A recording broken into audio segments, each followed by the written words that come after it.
এভাবেই লোকাল বাসে করে নারী ফুটবল লিগ খেলতে আসছেন জাতীয় দলে খেলা ফুটবলাররা। শুধু তাই না, ম্যাচ খেলে নারী লিগে অংশ নেওয়া ফুটবলাররা রিকশায় করে যাচ্ছেন যে যার মতো করে। দৃশ্যগুলো একদিনের নয়, পুরো নারী ফুটবল লিগেই এমন চিত্র দেখা গিয়েছে। দীর্ঘ বিরতির পর 11 দল নিয়ে শুরু হলেও নারী লীগের দলগুলোর পেশাদারিত্ব নিয়ে উঠেছে প্রশ্ন।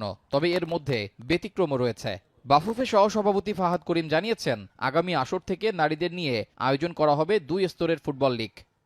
এবছর আমরা 2 টায়ার লিগ করব, এটা আমি আই ডিসাইডেড যে আপনার মোস্ট লাইকলি এই লিগ থেকে যে টপ 6টা দলকে নিয়ে আমরা একটা করব টায়ার 1, যাদের আপনি দেখেন যাদের এই ফ্যাসিলিটিগুলি অনেক ভালো না হলো আছে, মিনিমাম একটা স্ট্যান্ডার্ড আছে।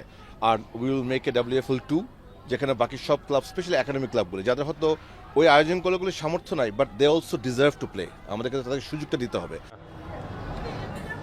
এদিকে সূচি পরিবর্তনের পরও ঠিক সময় শেষ করা যাচ্ছে না এবারের নারী ফুটবল লিগ, যে কারণে জটিলতায় পড়েছে বেশিরভাগ ক্লাব।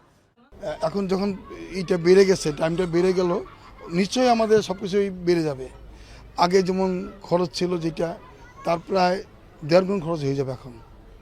এই জন্যই আমরা অনেকটাই বিপদে আছি। এটা কি কোনো ক্ষতিপূরণ? 50,000 টাকা যদি দেয়, আমাদের কত প্রতিদিন আমাদের খরচ আছে 20,000 টাকা। এত কিছুর পরও মেয়েদের খেলার সুযোগ তৈরি হওয়ায় এবারে নারী লীগ নিয়ে আশা দেখছেন সংশ্লিষ্টরা।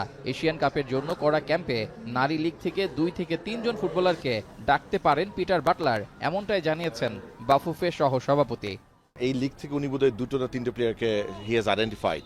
রেজাউল করিম, এখন, ঢাকা। ক্যাম্প লেটার, বাট উনি বলেছে যে উনি 2